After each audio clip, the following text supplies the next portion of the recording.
Alas 7:30 ang laban ng Rockets at ng OKC Thunder mga idol sa opening day. So far, liyamado rito, mataas ang chance ng Rockets na manalo. Siguro mga 60-40. Pero ito ang dapat na gawin ng OKC Thunder para kanilang matalo itong malakas na Rockets.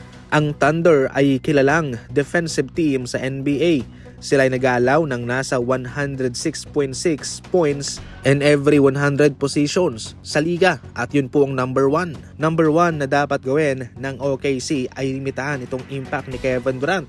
Kilala itong si KD bilang high-scoring na player. Lahat ay gagawin niya para sa kanyang kupunan at para manalo laban sa kanya ay kinailangan mong dikitan siya ng depensa. Dapat kino-contest ang bawat tira niya, double team kaagad. Kahit na off the ball movement minsan itong si KD ay dapat pa ring tutukan siya ng OKC Thunder. Pangalawang rason, dapat na kanilang targetin ang point guard ng Rockets. Walang Van Vliet ang Rockets mga idol. Sa Amin Thompson po ang papalit sa kanyang posisyon. Dapat na i-pressure ito ng OKC Thunder sapagkat wala siyang ganong experience. Pangatlo, protektahan ang pinta at ang pag-rebound.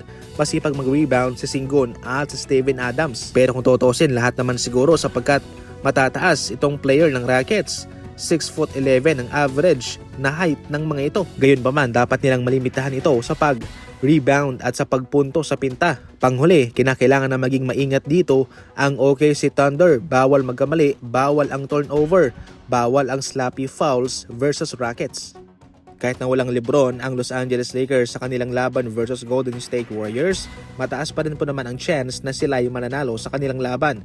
Ngayon sa video ito, ating pag-uusapan ng mabilisan kung ano ba ang dapat na gawin ng Golden State Warriors para matalo ang Lakers sa kanilang laban. Dahil walang LeBron, magfo-focus talaga ang opensa kay Luka Doncic. Siya ang bubuhat, mag-i-score para sa kanyang kupunan at para sa kanyang teammates. Dapat kailangan siyang depensahan ng Golden State Warriors at huwag hayaan na mag-take over laban sa kanila. Magiging mahirap to para sa Golden State Warriors sapagkat sila mismo ang bibisita sa bahay ng Los Angeles Lakers. Doon pa lang ay lamang na ang Los Angeles Lakers sa atmosphere.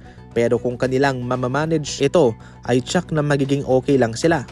Samantala, ang huling rason, dapat pa rin gamitin ng Golden State Warriors ang kanilang kalakasan sa shooting, especially sa 3-point line. Pero dapat balance silang mayroon ding perimeter. Dahil sa kanilang starting lineup na sina Stephen Curry, Buddy Hield, Jimmy Butler, Draymond Green at posibleng si Al Horford, magkakaroon po ng mas maraming spacing ang Golden State Warriors kumpara sa Lakers na walang LeBron. Yun dapat ang kanilang i-take advantage sa Lakers. Gayunpaman, magkakalaman na lang po ito sa mismong laban.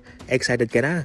Magsisimula na ang NBA bukas mga idol. Para sa Lakers naman, malaking pagsubok po ito na madepensahan itong Golden State sapagkat marami silang po pwedeng umiscore, po pwedeng uminit.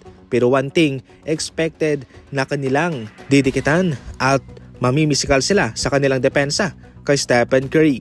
Yan lang muna sa ngayon ang ating mga fast break balita. Maraming salamat po.